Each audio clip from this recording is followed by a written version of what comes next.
جی ابھی آپ نے جو پریس کانفرنس کی ہے اور آج سپریم کورٹ میں جج صاحب بھی آئے اور اس کے بارے میں آپ کیا بتائیں گے کہ آج آپ کی پریس کانفرنس؟ دیکھیں، سب سے زیادہ تو افسوسناک بات یہ ہے کہ الیکٹرک اس طریقے سے یہاں پر قابض ہوئی ہوئی ہے کہ لوگوں کی زبان بھی بند کر رہی ہے.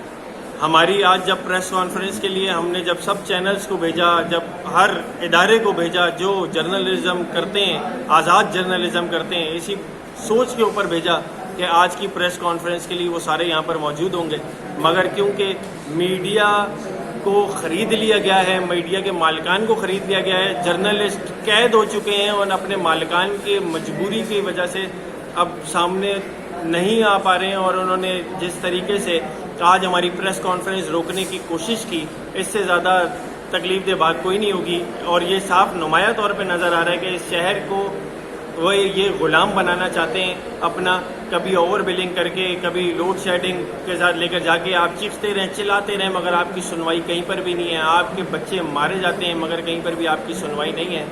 تو اس کا مطلب یہی ہے کہ جس طرح سے آج ہماری پریس کانفرنس روکی گئی، ہماری پریس کانفرنس کے لیے انہوں نے اتنے اقدامات کیے، تو میں سمجھتا ہوں کہ زبان بند کرنا اس کے الیکٹرک کا مجرمانہ قصور ہے. اور میں تو یہ چیف جسٹس صاحب سے یہ بھی اپیل کروں گا کہ چیف جسٹس صاحب اس چیز کو بھی دیکھیں کہ کس طریقے سے عدالتوں کے اندر یہ کیسز کو لٹکاتے ہیں، اسٹے لیتے ہیں اور ہماری پریس کانفرنسز کو روکنے کی کوشش کرتے ہیں اور ہماری زبان بندی کرتے ہیں. السلام علیکم، میں عابر علی کی والدہ ہوں. میرا بیٹا 13 سال 15 دن کا تھا، اور وہ بارشوں میں ہم جیسے ہم جاتے تھے ویسے وہ بھی بچے بارشوں میں کھیلنے کے لیے نکلے. سائیکل کے اوپر وہ اپنے دوست کے ساتھ، احمد کے ساتھ، جو ہمارے ہی برابر میں رہتا ہے، اس کے ساتھ وہ سائیکل پہ چلا رہا تھا. اور گھر سے تھوڑا سا آگے، کوئی یہ نہیں کہ وہ اپنا ایریا چھوڑ کے گیا ہوا تھا، وہ اپنے ایریے کے اندر ہی تھا. اور وہ تھوڑا سا آگے جا کر کہ الیکٹرک کی ناقص کارکردگی، کہ الیکٹرک کی لاپرواہی میرے دونوں بچوں کو لے کے چلی گئی. 2 بچے؟ ایک میرا، ایک ہمارے پڑوسی کا. وہ بھی ہمارے بچہ ہے. ہمارے جو سارے بچے ساتھ میں جب پل رہے ہیں، بڑھ رہے ہیں. یہ کون سا علاقہ تھا؟ نارتھ آسام آباد بلاک ہے. یہ کوئی کچی آبادی کا علاقہ نہیں ہے. ہم اس ایریے کے اندر ہیوی مینٹیننس بلز پے کر رہے ہوتے ہیں.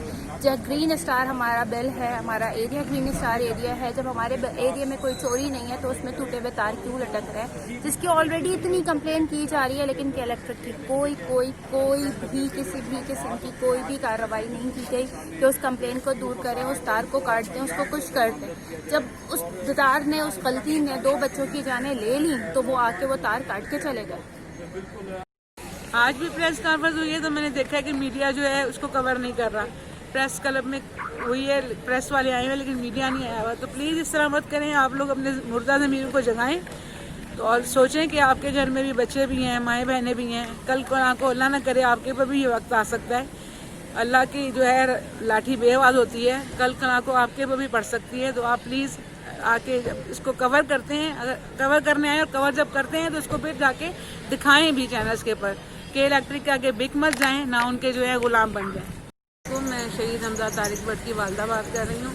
آج پورا سال گزر گیا. آج 4 بجے میرا بچہ شہید ہوا تھا. 4 بجے پورا سال ہو گیا اس کو، لیکن ابھی تک پورے سال میں مجھے کوئی انصاف نہیں ملا. میں چیف جسٹس صاحب سے اور پاکستان کے اداروں سے درخواست کرتی ہوں کہ وہ ہمیں انصاف فراہم کریں، اور خاص طور سے میڈیا سے، کیونکہ پورا سال ہونے کو آیا. تقریباً 20-25 تو میرے انٹرویوز ہو چکے ہیں، لیکن جب میں گھر جاتی ہوں مجھ سے پرومس کیا جاتا ہے کہ اس کو جو ہے آن لائن دکھایا جائے گا، یا لیکن ٹی وی پہ کچھ نہیں آتا. ایک ہلکی سی کلپ آ جاتی ہے. اور آج بھی کافی سارے میڈیا کے حضرات جو ہیں ایبسنس مجھے نظر آ رہے ہیں. تو پلیز اس طرح نہ کریں. آپ لوگ کے بھی بچے ہیں، آپ کے گھر میں بھی بہنیں، مائیں بہنیں ہیں، تو کسی کی ماں کی دل کی ہائے نہ لیں، نہ ان کے منہ سے کوئی بد دعا نکل جائے آپ کے لیے. آپ پلیز اس کو جو ہے، کیونکہ مجھے پتہ ہے کہ یہ ادارے بھی بک جاتے ہیں، میڈیا بھی جو ہے بک جاتا ہے، کہ الیکٹرک نے اس کو بھی خرید لیا ہوگا. اشتہار اپنے، آج کل میں دیکھ رہی ہوں بارش میں وہ کہ الیکٹرک والے اپنے اشتہار چلا رہے ہیں ان کو پیسہ دے کے. ہماری سنوائی نہیں کرتے. یہاں سے ہم سے انٹرویو لے جاتے ہیں لیکن اس کو میڈیا پہ دکھاتے نہیں ہیں.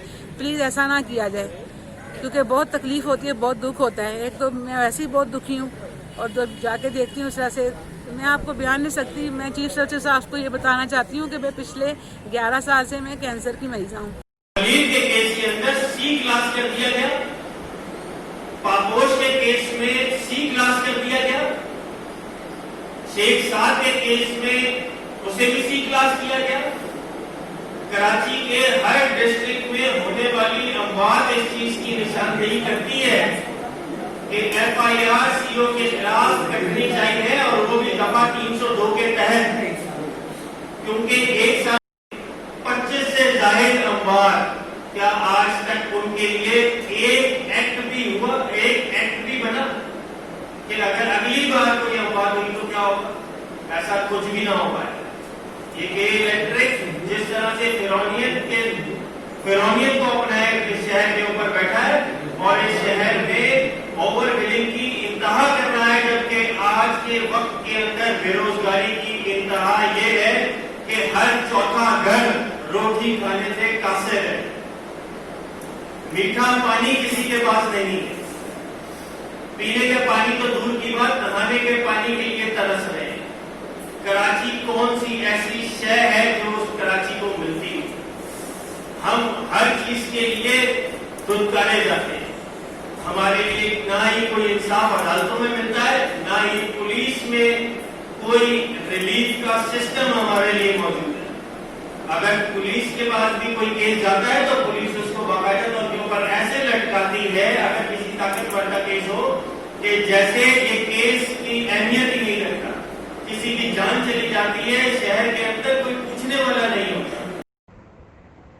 فرحان وزیر نے یہ مطالبہ کیا ہے کہ الیکٹرک کی غفلت کی وجہ سے متاثرہ خاندانوں کو اس کا معاوضہ دیا جائے، اور کے الیکٹرک کی نااہلی، ان کا کہنا ہے کہ کے الیکٹرک کی نااہلی کی وجہ سے قیمتی جانوں کا جو نقصان ہوا ہے اس سے سپریم کورٹ آف پاکستان کے الیکٹرک کے مالکان سے ان متاثرہ فیملیوں کو معاوضہ دلوائے.